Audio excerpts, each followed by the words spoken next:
안녕하십니까. 이준원과 함께하는 건강 부트캠프 그 세 번째 시간에 오신 것을 진심으로 환영합니다. 오늘 세 번째 강의에는 내 가족이 우울증이라면 이라는 내용으로 말씀을 나누겠습니다. 여러분, 우울증 하면 다양한 증상들이 있습니다. 제가 9가지 증상들을 나열하겠습니다. 첫 번째, 거의 하루 종일 우울하다. 눈물이 줄줄 흐른다. 두 번째, 나의 삶에 낙이 하나도 없다. 세 번째, 체중 감소나 체중이 증가했다. 요즘에는 체중 감소보다는 체중 증가가 훨씬 더 많습니다. 그리고 네 번째, 불면과 과수면 증상이 있다 하는 것입니다. 지나치게 잠을 못 자거나 또 지나치게 잠을 많이 자는 것입니다. 그리고 다섯 번째, 정신 운동성 초조 증상이나 지체 증상이 있다 하는 것입니다. 이것이 무엇이냐면 가만히 앉아있지를 못하고 다리를 덜덜덜 떠는 그러한 모습, 손이나 몸을 좀 떠는 모습이죠. 그리고 지체 증상은 무엇이냐면 무엇을 해야 되는데 몸을 질질 끄는 듯한 그러한 지체가 되는 느낌을 이야기합니다. 그리고 여섯 번째, 피곤증이나 에너지 상실감이 굉장히 심각해집니다. 그래서 항상 피곤하고 항상 지친 느낌입니다. 그리고 일곱 번째, 내가 무가치하거나 죄책감에 시달려서 사는 그러한 것을 발견하게 됩니다. 그리고 여덟 번째, 집중력이 감소가 돼요. 그래서 무엇을 읽었을 때 바로 이해가 되지 않아서 같은 문장을 계속 반복해서 읽는 그러한 증상이 생길 수도 있습니다. 그리고 마지막으로 이렇게 살아서 무엇 하나 하는 그런 죽음에 대한 생각을 하기도 하고 어떻게 죽으면 좋겠나 하는 계획까지도 하는 것을 우울증의 증상 중에 하나라고 하겠습니다. 이 중에서 5가지가 지속된다면, 최소한도 2주 이상 지속된다면 임상적으로 우울증이라고 진단을 받을 수가 있습니다. 그리고 5가지가 아니라도 첫 번째와 두 번째만 가지고도 우울증이라고 할 수 있습니다. 거의 하루 종일 우울하거나 눈물이 나오거나 삶에 낙이 없다면 이것이 우울증일 수가 있습니다. 그런데 이렇게 임상적인 우울증이라는 진단을 받지 않는다고 해도 우리는 우울감에 종종 휩싸일 때가 있습니다. 그래서 오늘은 이 강의를 통해서 나의 그 두뇌의 현상이 어떻게 일어나며 어떻게 이것을 예방하고 또 우울증 없는 의욕 있고 또 신나는 삶을 살 수 있을지, 의미 있는 삶을 살 수 있을지 한번 살펴보겠습니다. 제일 중요한 것은 만약에 옆에 있는 그 아끼는 사람이 우울증이라고 느꼈을 때 지적하거나 가르치지 않는 것이 중요하다는 것입니다. 그리고 주시해야 될 것은 이 사람이 일상생활이 가능한가, 불가능한가 하는 것을 살펴보는 것이 매우 중요합니다. 그래서 만일 일상생활이 불가능하다면 일단은 병원 치료를 받는 것이 매우 중요합니다. 왜냐하면 아무것도 할 수가 없기 때문에 일단은 약이라도 섭취를 하고 복용을 해서 움직이는 것부터 시작을 해야 될 경우가 있습니다. 그렇지만 대부분의 경우는 오늘 제 강의를 통해서 여러분들의 우울증이나 우울감을 극복하실 것이라고 저는 생각합니다. 여기 솥이 있습니다. 그리고 이 솥을 지탱해주는 세 다리가 있습니다. 이 솥은 마음에 해당이 되고 다리는 마음을 지탱해주는 두뇌 전달 물질이라고 생각하시면 좋겠습니다. 여기 세 가지 두뇌 전달 물질을 소개해 드립니다. 첫 번째 도파민, 두 번째 noradrenaline, 세 번째 세로토닌. 이 세 가지 호르몬이 우리의 마음의 균형을 잡아주는 역할을 합니다. 지나쳐도 안 되고 모자라도 되지 않습니다. 그래서 우리가 보통 이 우울증을 마음의 감기라고도 표현을 했었는데요. 감기보다는 훨씬 더 심각한 것 같아요. 그래서 저는 우울증을 마음의 코로나 바이러스라고 한번 이름을 붙여봤습니다. 왜냐하면 가벼운 경우에는 증상이 나타나지도 않고 심한 경우에는 생명을 잃을 수도 있기 때문에 코로나 바이러스와 거의 흡사하지 않은가 하는 생각을 해봤습니다. 여기 첫 번째 호르몬을 설명을 드리겠습니다. 질문을 하겠습니다. 새로운 것을 배울 때, 맛있는 것을 먹을 때 분비되는 호르몬이 무엇일까요? 그것이 도파민입니다. 이 도파민은 쾌감과 의미 센터에서 분비가 되는데요. 의욕을 주는 호르몬입니다. 이 도파민을 생각하면 제가 생각나는 사진이 하나 있는데요. 여러분들 자녀 중에서 혹시 이렇게 아무것도 받아들이지 않으려고 하는 모습에 자녀가 있는지 모르겠습니다. 이 모습을 보면 제가 생각나는 성경절이 있는데요. 전도서 12장 1절의 말씀입니다. 너는 청년의 때 곧 곤고한 날이 이르기 전 나는 아무 낙이 없다고 할 해가 가깝기 전에 너의 창조자를 기억하라 하는 말씀이 있는데 그 우울증의 대표적인 증상이 아무 낙이 없는 것입니다. 영어로는 에이히도니아라고 하는데요. 아무 낙이 없는 것. 무슨 호르몬의 무슨 두뇌 전달 물질의 결핍 증상입니까? 도파민의 결핍 증상입니다. 아무 의미가 없는 것이죠. 두 번째 호르몬이 있는데요. 두뇌 전달 물질이 있는데 집중할 때 나오는 noradrenaline이라는 것입니다. 그래서 이 noradrenaline이라는 두뇌 전달 물질이 결핍이 되면 같은 문장을 읽어도 또 읽고 또 읽고 해야 되는 현상이 일어납니다. 그리고 세 번째 호르몬, 매우 중요한 호르몬인데요. 이것이 바로 평안할 때, 마음의 평정을 찾았을 때, 마음의 평정을 주는 그러한 두뇌 전달 물질인데요. 이것을 마음과 몸의 지휘자라고 할 수 있는 세로토닌입니다. 세로토닌이 어떻게 마음과 몸의 지휘자인가요? 제 기능을 제가 나열한 것을 보여드리겠습니다. 세로토닌은 잠을 잘 자게 해주고요. 식욕을 돋구어주고 체온과 움직임과 인식 능력과 인지 능력을 부여해주고요. 잠과 깨어남의 주기를 조절해줍니다. 성욕도 조절합니다. 그리고 도파민과 노르아드레날린, 바로 좀 전에 이야기했던 그 두 가지 호르몬을 조절해주는 마음과 몸의 지휘자입니다. 그래서 이 지휘자가 망가지면 가장 흔한 우울증 증상이 나타납니다. 그러면 이 세 가지 호르몬을 여러분들이 배우셨기 때문에 요약을 해보겠습니다. 도파민은 쾌감과 의욕을 주고 노르아드레날린은 집중력을 주고 세로토닌은 안정감을 준다 하는 것입니다. 제가 처음에 나열했던 9가지 증상을 다시 보여드립니다. 두뇌 전달 물질에 대해서 배우셨기 때문에 어떻게 연결이 되는지 한번 맞춰보시기 바랍니다. 이 증상들과 제가 금방 설명드렸던 호르몬들과 어떻게 매치가 되나요? 첫 번째, 여기 빨갛게 표기한 증상들. 거의 하루 종일 우울하다. 삶에 낙이 없다. 무가치하다. 죄책감이 있다. 죽음에 대한 생각과 계획을 한다 하는 경우에는 무엇이 결핍이 돼서 이런 생각이 들까요? 바로 도파민 때문에 그렇습니다. 도파민 결핍 증상입니다.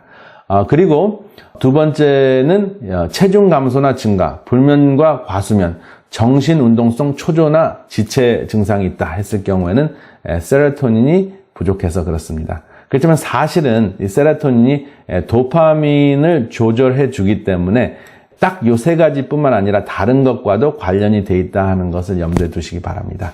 그리고 맨 마지막으로 파란색으로 표기되어 있는 노르아드레날린이 결핍이 되면 피곤증과 에너지 상실, 그리고 집중력이 감소된다 하는 것을 쉽게 알 수가 있습니다. 그래서 여러분 이것을 딱 보면 이런 증상이 있을 때 이런 호르몬이 부족하구나 하는 것을 이제 아시게 됐습니다.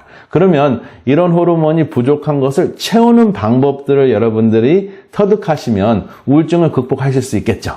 참 좋은 소식이죠. 한번 제가 계속 강의를 드리겠습니다.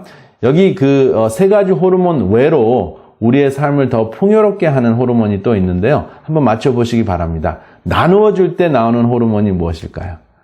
이것이 기쁠 때도 나오고 아플 때 진통제로 나오는 것인데 이것이 바로 엔돌핀입니다. 엔돌핀은 굉장히 잘 알려져 있는 두뇌 전달 물질인데 사실은 우리 몸속에서, 뇌 속에서는 진통제로 먼저 분비가 됩니다. 그리고 이것이 좀 진통제 이상으로 분비가 되면 기쁨을 주고 이것이 지나치면은 중독 현상까지 일으킬 수가 있습니다. 그래서 엔돌핀 중독에 걸린 사람도 꽤 많이 있습니다. 자신을 막 학대하고 때리고 했을 때 엔돌핀이 분비가 되기 때문에 자기 자신을 학대하면서 쾌감을 느끼는 사람은 엔돌핀 중독에 걸린 사람입니다. 그리고 다섯 번째 호르몬, 함께 할 때 일체감을 느끼게 하는 그러한 호르몬인데 이것이 제 논문 주제였는데요. 바로 옥시토신입니다. 이 옥시토신이라는 것은 굉장히 대단한 호르몬입니다. 이 옥시토신에 관련지어서 제가 재밌는 이야기를 하나 해드리려고 하는데요. 두 가지 쥐가 있었습니다. 하나는 들쥐가 있고 하나는 산쥐가 있는데 들쥐는 한 번 만나면 평생 해로하는 그 짝짓기를 합니다. 그리고 산쥐는 매번 짝이 바뀝니다. 매번 바람을 피는 것이죠. 근데 왜 그런 현상이 일어나는가 살펴보았더니 들쥐는 이 옥시토신 기능이 잘 활성화되어 있고 그 옥시토신 수용체가 굉장히 잘 활성화되어 있고 산쥐는 옥시토신 수용체가 제대로 활성화되어 있지 않다 하는 것이었습니다. 그래서 이 옥시토신 기능이 활성화가 되면 정말 한 사람을 만나서 평생 해로하는 그러한 현상이 일어납니다. 그리고 이 옥시토신은 사실은 더 잘 알려져 있는 그 바로는 엄마가 아이를 모유 수유할 때 분비되는 호르몬이고요. 그리고 그 전에 정상 분만, 보통 자연 분만을 할 때 분비되는 호르몬입니다. 그래서 이 옥시토신이 분비되는 그러한 과정을 겪은 엄마와 아이들은 일체감을 더 잘 느끼고요. 그렇게 성장한 아이들은, 모유 수유를 특별히 한 아이들은 머리도 좋고 사회성도 좋다 하는 것이 확인이 됐습니다. 그렇지만 그런 체험을 하지 못했다고 해서 반드시 머리가 나쁘고 사회성이 나쁘다는 것은 아닌데, 사회성이 좋고 또 머리가 좋은 경향이 있다 하는 것을 염두에 두시면 이 옥시토신이 얼마나 중요한지 아실 수가 있습니다. 여기 제가 두 번째 강의 때 우울증은 염증과 관련이 되어 있다라고 말씀을 드렸습니다. 그것을 설명드리겠습니다. 여기 논문을 한번 보겠습니다. Restriction of meat, fish and poultry in omnivores improves mood. 여기 보면은 육식을 피하면 기분이 좋아진다 하는 연구 논문인데요.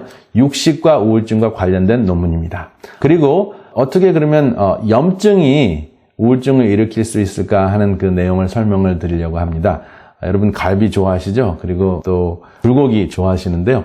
이것을 주기적으로 많이 드시게 되면 몸속에 염증 현상이 일어나서 특별히 이제 두뇌 혈관을 통해서 두뇌 속에 염증을 일으키는 현상이 일어나면 다음과 같은 문제가 생깁니다.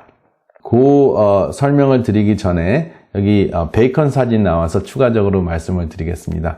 이 베이컨은 미국에서 굉장히 인기 있는 음식이고 요즘에는 한국 분들도 많이 드시죠. 삼겹살과 같은 엄청난 인기를 누리는데요. 이 베이컨을 주기적으로 섭취를 하게 되면 치매율이 60% 증가한다는 것이 또 확인이 됐습니다. 염증 때문에 그렇다 하는 것입니다. 제가 자세한 내용은 다음 기회에 제가 말씀을 드리고 오늘은 우울증으로 다시 돌아가서 자세한 설명을 드리겠습니다. 염증과 우울증이 어떠한 관계가 있을까요? 닭고기, 계란, 쇠고기, 돼지고기, 생선 이러한 육식들은 신경계 염증으로 인한 우울증을 초래하거나 악화시킬 수 있다 하는 것입니다. 왜 그러냐 하면 우리 신경계에는 MAO라는 효소가 있습니다. 그 효소는 세로토닌과 도파민을 분해하는 호르몬입니다. 그런데 육식을 하게 되면 그 분해하는 호르몬을 촉진시킨다 하는 것입니다. 그래서 분해하는 것이 촉진되면 어떻게 될까요? 필요한 도파민과 세로토닌이 결핍이 되겠죠. 그래서 닭고기, 계란, 쇠고기, 돼지고기, 생선 등이 일단은 일반적인 모든 육식이 신경계에 염증을 일으켜서 우울증을 악화시키거나 더 우울증에 걸릴 수 있는 가능성이 높은 사람들을 우울증에 걸리게 하는 역할을 한다 하는 것입니다. 그렇지만 육식을 했다고 해서 반드시 우울증에 걸리는 것은 아니죠. 어떻게 연구가 되어 있냐 하면 우리가 우울증에 걸리지 않을 여러 가지 이유가 있습니다. 신나게 일을 하고 좋은 직장을 가지고 또 의미 있는 일을 했을 때 육식을 하면서 우울증에 걸리지 않을 수 있습니다. 그런데 신나게 일하는 사람이 육식을 하고 또 신나게 일하는 사람이 채식을 하는 사람을 비교했을 때 그 신나게 일하는 그 일이 없어졌을 때는 채식을 한 사람보다 육식을 한 사람들이 우울증에 걸릴 가능성이 더 높다 하는 것입니다. 이해되셨죠? 그리고 이 우울증을 한자로 풀어보면 굉장히 의미심장해집니다. 여기 한자로 보면 우울증의 우자가 머리혈, 덮을멱, 마음심, 천천히 걸을 쇠자인데요. 이것을 풀이해보면 머리와 마음이 무거운 발걸음이라고 표기할 수가 있습니다. 여러분 제가 아까 말씀드린 대로 발걸음이 무거운 증상이 어떤 호르몬의 문제 때문에 그런 현상이 일어났다고요? 바로 세로토닌 때문에 그렇습니다. 그리고 우울증의 울자를 보겠습니다. 울자를 보면 답답할 울자인데요. 여기 기장과 심황이라는 그 음식, 심황은 강황을 이야기하는데요. 기장과 심황을 써서 울창주를 만든 여기 보면은 수풀림이 있고 장군부가 있습니다. 항아리부, 덮을멱, 그리고 울창주창, 그 다음에 터럭삼자가 있는데요. 이것을 설명을 하면 울창주를 항아리에 담아 털로 덮고 숲에 감추어 두니 술 입장에서는 매우 답답하다라고 이해를 하시면 됩니다. 그래서 무거운 발걸음과 답답함이 바로 우울증의 증상 중에 둘이죠. 그래서 무거운 발걸음은 말씀드린 대로 세로토닌 때문에 그렇고 답답함도 역시 세로토닌 때문에 이러한 문제가 생깁니다. 세로토닌은 무엇이죠? 마음과 몸을 지휘하는 지휘자 역할을 하는 두뇌 전달 물질입니다. 그래서 이 한자만 보아도 우울증이 무엇인지 알 수 있습니다. 그래서 이 우울증을 좀 더 다른 표현으로 하면 마음이 골마 터지는 그 염증이라고 할 수 있는데요. 이 염증을 없애는 아주 좋은 음식이 있습니다. 그래서 지금부터는 이제 우울증을 극복하는 생활 습관을 설명을 드리겠습니다. 첫 번째로 컬큐민, 강황가루에 들어있는 이 컬큐민이라는 것인데 염증을 제거하는 물질 중에서 음식 중에서 가장 효과적이고 강력한 물질인데요. 이것을 후추와 함께 드시면 2000%의 효과가 있습니다. 강황가루를 한 티스푼을 썼을 때 후추를 4분의 1이나 8분의 1 정도로 비율을 맞추면 여러분들의 그 강황가루 그 효과를, 컬큐민의 효과를 최적화시킬 수 있습니다. 2000%가 증가합니다. 그리고 브라질 넛이 있는데요. 브라질 넛은 여러 번 나올 텐데요. 오늘은 특별히 맨 마지막 네 번째 마음 건강에 관련된 것만 말씀을 드리겠습니다. 5주 정도를 한 브라질 넛 20g, 큰 거 한 4개, 5개를 섭취하면 불안감과 우울증과 피곤증을 극복해주게 한다는 연구 결과가 확인이 됐습니다. 20g 브라질 넛 기억하시기 바랍니다. 그리고 여기 사과나 베리나 포도나 양파와 녹차는 아까 말씀드렸던 그 마오, 세로토닌과 도파민을 분해해버리는 효소를 차단하는 역할을 합니다. 그러니까 분해하는 것을 차단하니까 그 세로토닌과 도파민 수치가 증가하겠죠. 그래서 사과, 베리, 포도, 양파, 녹차를 드시면 여러분들의 우울감을 감소시킬 수 있고 우울증을 예방할 수 있다 하는 것을 기억하시기 바랍니다. 여기 도파민이라고 쓰여져 있죠. 도파민을 증가시키는 음식들이 있습니다. 여기 베리, 딸기, 다크 초콜릿, 단 초콜릿이 아니고 초콜릿 중에서 다크 초콜릿이 있죠. 그리고 해바라기 씨가 있고 알몬드가 있고 바나나가 있고 호두가 있고 피칸이 있습니다. 그리고 다양한 견과류, 이 도파민을 증가시키는 음식입니다.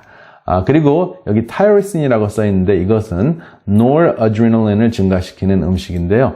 여기 바나나, 두유, 아보카도, 두부가 있습니다. 콩 종류인데요. 그리고 역시 계란과 생선도 있는데 아까 말씀드렸던 대로 노르아드레날린이라는 그 집중력을 증가시키는 호르몬을 만드는 타이로신이라는 그 재료는 증가시키기는 하지만 이것도 육식에 포함되기 때문에 그 MAO, MAO라는 효소를 촉진시킬 수 있습니다. 그러면 아까 말씀드렸던 세로토닌과 도파민의 수치를 좀 떨어뜨릴 수 있죠.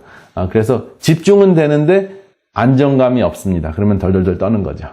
그래서 육식을 많이 하면서 이 세로토닌과 도파민이 부족하면 덜덜덜 떠는 우울증에 걸릴 수가 있는 것이죠. 그 다음에 트립토팬이라는 것이 있는데 트립토팬이 무엇으로 변합니까? 세로토닌으로 변합니다. 여기에 나열되어 있는 호두와 알몬드와 캐슈, 해바라기 씨, 그리고 피스타치오, 호박씨가 있는데 이러한 그 견과류와 씨 종류들은 세로토닌을 증가시키는 트립토팬을 충분히 섭취할 수 있게 합니다. 엄청나게 좋지 않습니까? 그 다음에 여러분들 잊지 말으셔야 할 여러분들의 생활 습관, 함께 운동하는 것입니다. 이렇게 가족이 함께 햇빛을 쬐면서 운동을 하시면 무엇이 나올까요? 모든 것이 다 나옵니다. 세로토닌, 도파민, 노르아드레날린, 옥시토신까지 나오는데 그 옥시토신은 함께 할 때 나오는 호르몬이라고 말씀을 드렸죠. 그래서 이것을 보시면서 야, 이거보다 더 행복한 것이 어디 있을까? 이 정도면 충분하지 않을까? 이런 생각을 할 수 있는데요. 그래도 이것만이 전부가 아닐 수도 있습니다. 이것만이 전부가 아니라 좀 더 우리의 삶을 채우는데 좀 다른 것이 있지 않을까 해서 제가 한 가지를 더 추가했습니다. 일단은 피해야 할 삼육을 소개를 드리겠습니다. 여기 3가지 고기인데요. 첫 번째 닭고기, 췌장암을 일으키죠. 두 번째 염증을 일으키는 쇠고기, 세 번째 치매를 60% 증가하는 돼지고기. 오늘 이렇게 소개를 드렸습니다. 그래서 이것은 피해야 될 삼육입니다. 그리고 필요한 삼육이 있습니다. 제가 지난번부터 소개해드렸던 성경 말씀, 제가 제일 좋아하는 성경 말씀 중에 하나인데요. 로마서 12장 1절로 2절을 함께 읽어보겠습니다. 그러므로 형제들아 내가 하나님의 모든 자비하심으로 너희를 권하노니 너의 몸을 하나님이 기뻐하시는 거룩한 산 제사로 드리라. 이는 너희의 드릴 영적 예배니라. 너희는 이 세대를 본받지 말고 오직 마음을 새롭게 함으로 변화를 받아 하나님의 선하시고 기뻐하시고 온전하신 뜻이 무엇인지 분별하도록 하라. 이 두 구절을 통해서 우리가 필요한 삼육을 발췌해낼 수 있는데 한번 보시겠습니다. 어떤 것이 있습니까? 여기 우리의 몸 했으니까 체가 있고요. 그 다음에 분별하도록 하라 했으니까 우리의 지가 있고요. 그 다음에 영적 예배라고 했기 때문에 영이 있습니다. 이것이 바로 삼육입니다. 체, 지, 영. 우리의 몸과 우리의 지혜와 우리의 분별력과 우리의 산제사를 드리는 그 영적 예배를 뜻합니다. 그런데 여러분 혹시 우리에게 꼭 필요한 삼육, 우리에게 행복보다 더 중요한 역할을 하는 이 삼육이 산제사로 결론이 나는데요. 이 산제사가 무엇일까요? 이 산제사를 제가 깊이 생각해 보니까 영어로는 living sacrifice인데 그것이 바로 봉사하는 삶, 섬기는 삶이 아닐까 생각이 됩니다. 그렇게 생각을 하니까 봉사와 섬기는 생활을 잘 하려면 몸과 마음이 건강해야 되겠다 하는 생각이 들더라고요. 그래서 우리의 몸과 마음을 건강하게 하려면 우울증에 걸리면 안 되겠죠. 우울감에 시달려서도 안 되겠습니다. 그래서 제가 소개해드렸던 5가지 호르몬이 잘 나올 수 있는 그러한 우리의 몸과 마음을 준비했을 때 비로소 봉사하고 섬길 수 있는 삶을 살 수 있지 않을까 하는 생각이 듭니다. 여러분, 행복한 삶을 사는 것이 의미 있는 삶입니다. 그런데 행복하지 않아도 의미 있는 삶을 살 수 있을까요? 한번 여러분들께서 답해 보시기 바랍니다. 그래서 행복한 삶과 의미 있는 삶이 거의 비슷하긴 한데 좀 차이가 있는 것 같습니다. 어떤 차이가 있나요? 항상 즐겁고 기쁘고 행복감이 넘치지 않을 수 있습니다. 그래도 의미가 있다면 정말 사는 맛이 날 수가 있습니다. 저는 사는 맛을 이렇게 생각을 합니다. 삶의 의미를 배울 때, 또 나눌 때, 함께할 때라고 이렇게 정리를 했는데 저는 배울 때 도파민이 나옵니다. 사는 맛이 납니다.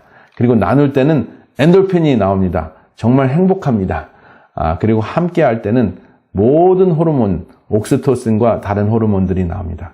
그래서 저는 이것을 요약해서 함께하기 때문에 소속감을 느끼고 또 그 소속된 그 환경 속에서 섬기는 기회가 있게 되기 때문에 제가 엔돌핀이 나오는 기쁨을 느끼게 되고요.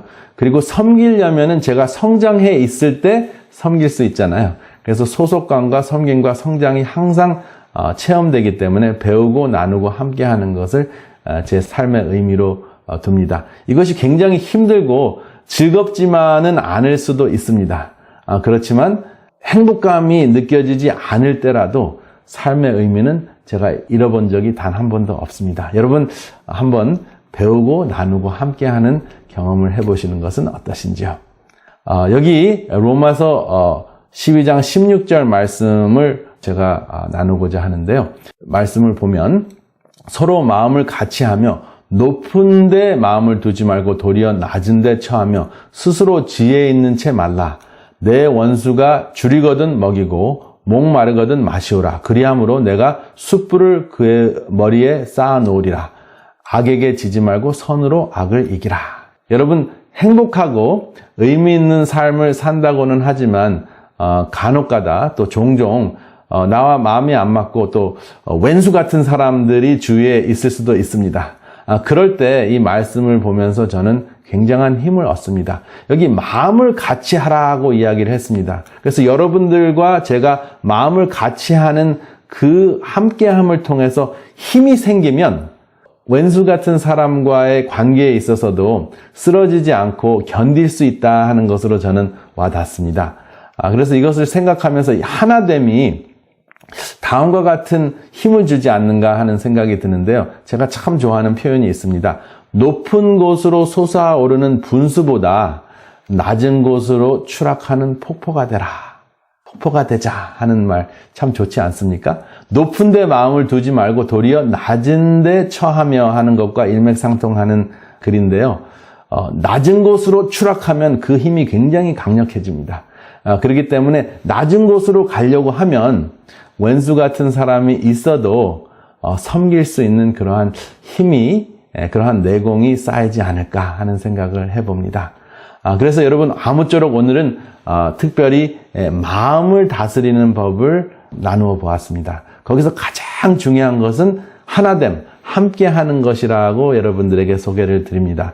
하나가 되면 왼수라도 원수라도 능히 극복할 수 있는 그러한 힘을 하나님께서 주시리라고 확신을 합니다. 다음 이 시간에는 이준원과 함께하는 건강 부트캠프 시간에서 당뇨병과 영적의 깨달음을 함께 나누겠습니다.